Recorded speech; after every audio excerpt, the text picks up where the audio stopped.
the idea that teen idols would play shows where teens basically couldn't come in is insane. So we just said our shows have to be open to all of our people. All the kids have to be able to come in. We got banned from so many clubs for it, and we didn't play other clubs, because they were doing age limits. The summer of 1980, the Teen Idols took a bus across the country to play in Los Angeles and San Francisco. Again, we played Mabuhay Gardens, and there they let kids in, but they just put a black X on the back of your hand so you wouldn't drink.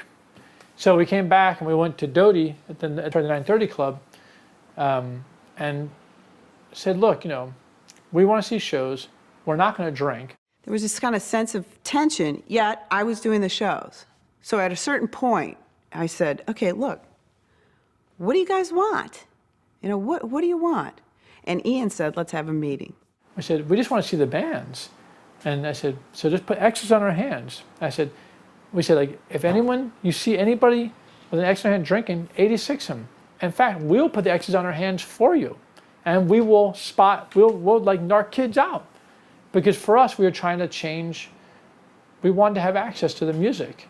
Hey, barkeep, if you see anyone with a big set of X's on their hands, don't serve them. Wait, watch me do this myself. There, I am not of age. Got it? Can I be more obvious? And the idea that this was sort of like this new gang on the scene, and their intention was to sort of to kind of take care of themselves and have this kind of, this pro self-responsibility kind of measure. I thought that was radical into itself. But it's worth pointing out, even when I was a kid, before punk rock, I didn't drink, right? And I would go to parties in high school, and people were like, you're making me feel weird because you're not drinking. They called me the group conscience. Our consumption of music had nothing to do with consumption of alcohol.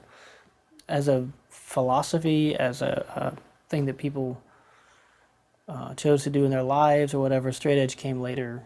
The thing about that I like the most is not that alcohol is good or bad for you. The thing that I think Ian MacKaye wants people to take from it is that rock and roll shouldn't be dictated by clubs that want to sell drinks.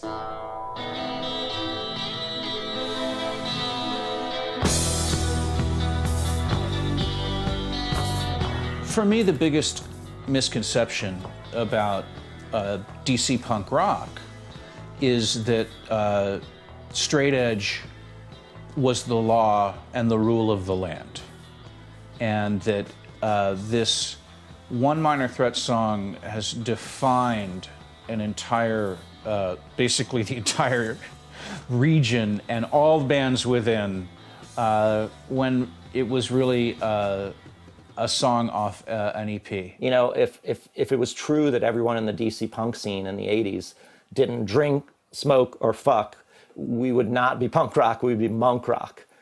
If I had written the song straight edge, it would definitely not be a movement, because I would have said I've gotten so high sometimes, and it's a pretty great feeling, but and then I realized I don't want to get stoned all the time. And it's it would definitely not have become a fucking anthem or something.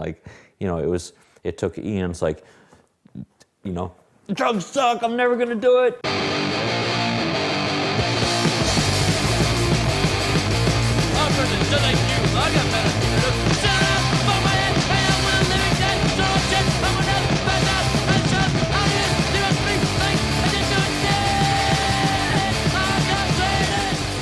We're like, oh God, straight edge, because this was 1982, but already it just become such a thing pinned to anybody that was from DC that you're going Jesus, enough with this. We're so sick of hearing about it. I get crank calls to this day from kids going, hey dude, I'm drunk. Is that freaking you out? I'm 50. I got kids, 2 days ago, I got a crank call from my kid saying never liked your fucking band because you're straight edge.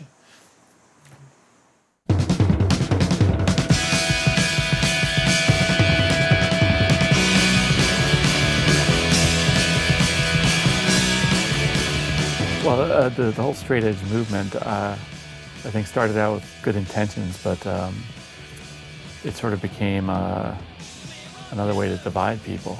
I remember doing an interview and somebody asked us if we were part of that straight edge movement, when I just said, well, no, not really. I think we're a little more bent edge, you know, and then all of a sudden I started hearing bent edge all the time. But, you know, I think when the straight edge thing started to happen, that's when it kind of split. And it seemed like all the sort of malcontents, you know, and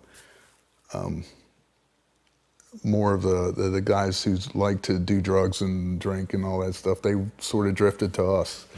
And that we became their band, you know.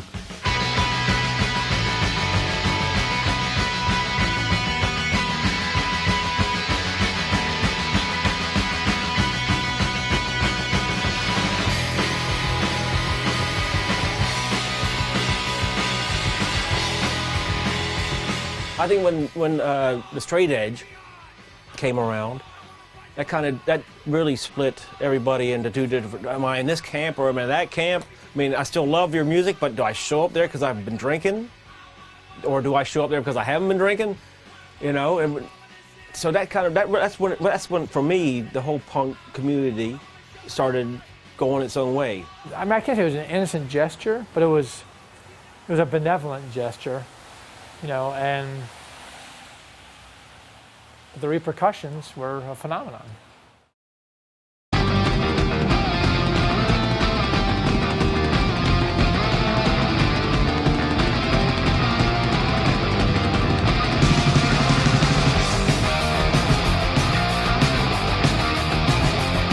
Punk musicians that grew up here generally lived on the high ground. They lived in the better part of town. Their parents were making a good living, doing some kind of white-collar business, work. You know, a lot of our parents were pretty well-educated people, and I think supported us a lot. People perceived a lot of the DC bands as I don't know, maybe being spoiled brats and things. But there was a certain work ethic, I think, that was really there, and a really high standard.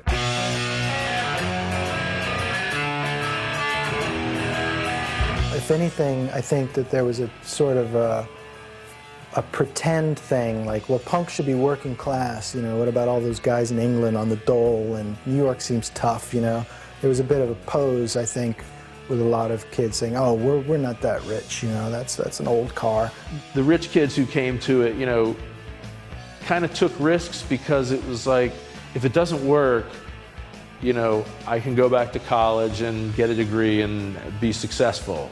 DC was this weird city that, like, the government is like the main business, which is the government is like an institution. So what happens in institutions, you get these little cracks, and like the people who can escape, you know, are able to do really interesting things.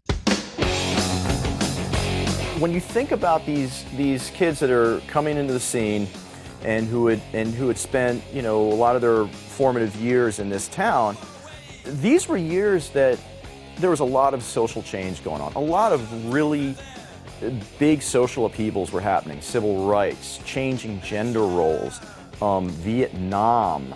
This town is ground zero for all that.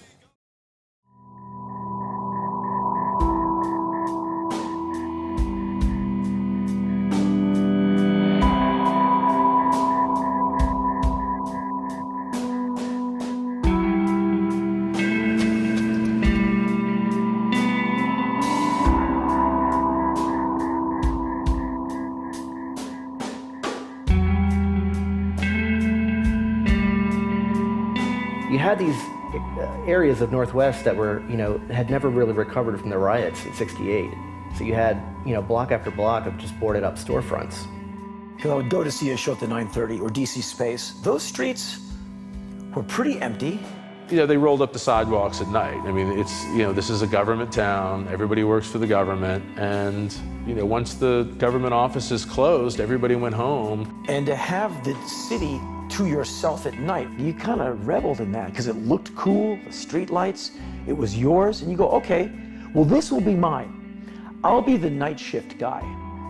You know, you can do your thing by day, and at night, I'll come out and I'll be the subterranean guy. You're like, come on, we're clear. The DC hardcore scene, the DC punk rock thing, could not have happened unless you had that desolation, that decay, and that crime that kept a lot of people out of the city. Because what happened was it made it such that the only people that would go into these areas where these venues were and where the bands were playing were people who were willing to take risks and people who were in it because they wanted to see something happen.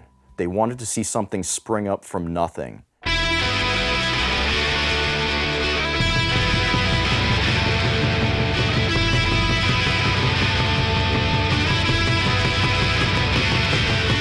Kids on the street ain't got nothing to do. Kids on the street with no direction. There was the feeling that everything had sort of spun out of control in the city. In the 80s, crack came to town and kind of changed the landscape of crime in the district. Homicides went up to, at one point, over 400 homicides a year in a city that's a pretty small city in terms of, it's not New York or Los Angeles, okay?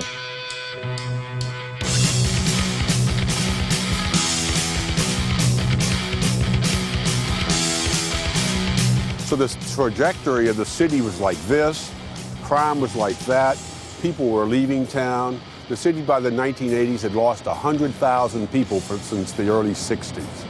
It's a city in such deep denial that, you know, you've got crack deaths and crack homicides all over the place, and the city's spiraling out of control, and the mayor is smoking crack in a hotel room with a whore, which is the least scandalous part.